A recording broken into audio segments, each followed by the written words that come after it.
আসসালামু আলাইকুম। সবাই কেমন আছেন?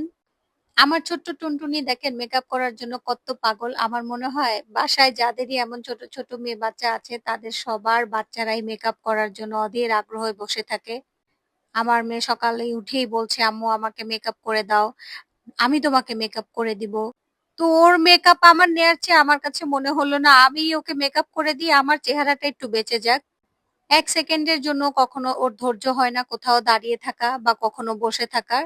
কিন্তু যখন আমি তাকে মেকআপ করে দিচ্ছি দেখেন কত ধৈর্য নিয়ে সে বসে আছে। এক জায়গাতেই বসে আছে, নড়ছে না। ও কালারের ব্যাপারে খুবই চুজি।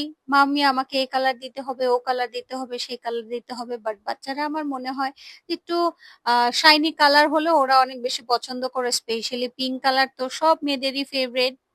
সো আমি ওকে একটু পিঙ্ক ফেস করে দিচ্ছিলাম।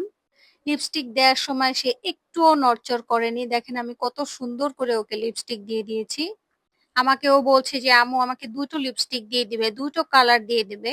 তো আমিও ওকে ২ টো কালার দিয়ে দিয়েছিলাম। সো কালারটা বেশ ভালোই এসেছে। মেয়েদের কোনো বিষয়ে ধৈর্য থাকুক বা না থাকুক, মেকআপ করার সময় মেয়েদের অনেক, অনেক ধৈর্য থাকে। আমার মেয়েকে যখন দেখি ও মেকআপ করার জন্য এমন আগ্রহ দেখায়, তখন আমার নিজের ছোটবেলার কথা মনে পড়ে যায়। ছোটবেলা আমি নিজেও একটু মেকআপ করার জন্য আ এর ওর কাছে যেতাম। ওয়েট করতে থাকতাম কখন আমাকে কেউ একটু মেকআপ করে দিবে। সো আমার মেকআপ ডান। জানি না কতক্ষণ সে তার ফেসে এটা রাখতে পারবে। সবাই ভালো থাকবেন। আল্লাহ হাফেজ।